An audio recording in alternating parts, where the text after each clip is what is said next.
Hello again everyone, and today I'm taking a look at something pretty interesting. One of the first Samyang lenses to offer autofocus, their new AF 50mm f1.4 FE. That's as good a place to start as any, a nice fast 50mm lens, and it's designed only for Sony's E-mount mirrorless cameras, both full frame and APS-C. Actually, Samyang used to make autofocus lenses way back in the 1980s, but this is one of their first modern ones, optimised for digital cameras. At the moment it costs around £500, and in the US it's only $500, so it would be better value for money if you're in America, although the exchange rate is all over the place at the moment thanks to Brexit. Anyway, on a full frame camera, 50mm is a great focal length for everyday photography, giving you a little emphasis on your subject. On APS-C cameras, it's a short telephoto lens, the equivalent of 75mm, so it lends itself well to portrait photography and other closer subject work. And that maximum aperture of f1.4 is really bright. The lens is letting in a lot of light and can give you very out of focus backgrounds.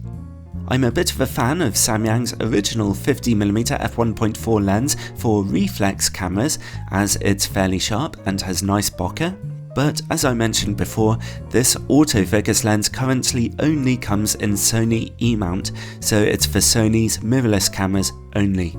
However, it is an FE lens, so it will work with their full frame and APS-C cameras. Today I'll be testing this lens on an APS-C camera, the Sony a6300. And I'd like to thank Samyang's UK distributor, Intro 2020, for lending me this lens for a couple of weeks for testing. This 50mm lens is bigger than usual for an optic in this class, and it weighs about 550 grams or a little over a pound. So it's somewhat hefty. However, the build quality is on a fantastically high level. Its body is made of brushed metal, so it looks beautiful and feels very solid. It's based on a metal lens mount with all the contacts needed for full camera control. The front glass element of the lens is large and beautiful, and it accepts 67mm filters. And the only control on the entire lens is the focus ring. It's electronically coupled to the focus motor, and it turns extremely smoothly. If you're focusing manually, then it's quite responsive to use. And the autofocus system. The autofocus motor makes a slight whirring sound, which is audible but unintrusive. It works at a good enough speed and fairly accurately. In fact, I didn't really have any serious accuracy problems when using the autofocus, so while it's not the fastest system in the world, its very good precision is probably the most important thing. The lens does come supplied with a lens pouch and lens hood. Overall, the new autofocus system is more than good enough, and the build quality in general of the lens is fantastic. It's a simple and very tough piece of equipment. Alright then, let's see about image quality. I don't have a full frame Sony camera, so I'll be testing it on a 24MP APS-C one instead. As I said before, the Sony a6300. At f1.4, we see some ghosting in the middle of the image, which makes the contrast look a bit low. However, the actual resolution behind it is pretty good. So essentially, that means that in lower contrast scenes, such as this picture, also taken at f1.4, you will see good resolution. If we look over into the corners, considering we're working at f1.4, sharpness is still quite good. There's a touch of purple colour fringing noticeable at this aperture.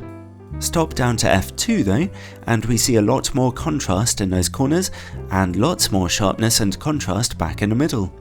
Stop down to f2.8 and the middle of the image is basically perfect, and the corners look very good, although there's still just a touch of colour fringing. Stopped down to f8, the lens remains as sharp, although as you might expect from f11, diffraction is starting to kick in and the image is a little softer. So to summarise, on APS-C anyway, at f1.4 the lens's contrast is a bit low, but it's quite a usable image. If you want impressive sharpness though, just stop down to f2 or darker, and image quality is great. Let's see then about close-up image quality. The lens can focus down to about 45 cm, which is average for this type of optic. At f1.4, close-up image quality is a bit soft. Stop down to f2 for an improvement, and it's good at f2.8. So if you're shooting close-up, stop down that lens a bit. Let's see how the lens works against bright light. Like in a lot of 50mm lenses, it's not really a great performance. We see a loss of contrast and flaring. Finally, bokeh. 50mm lenses often struggle with bokeh, but the backgrounds you can get with this lens are very nice and soft. That's pretty important if you're doing portrait photography. Thankfully, there aren't any distractions. There is sometimes a bit of green fringing in out-of-focus objects though. So, overall, the Samyang AF 50mm f1.4 FE is a really nice lens to handle. Although it's a bit big, its build quality is top-notch, and the autofocus system works well.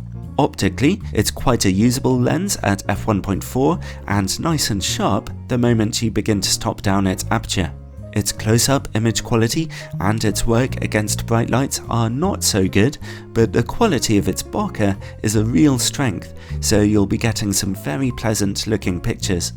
I can't say much to compare it with other 50mm lenses available for the Sony system, as I'm pretty new to E-mount lenses.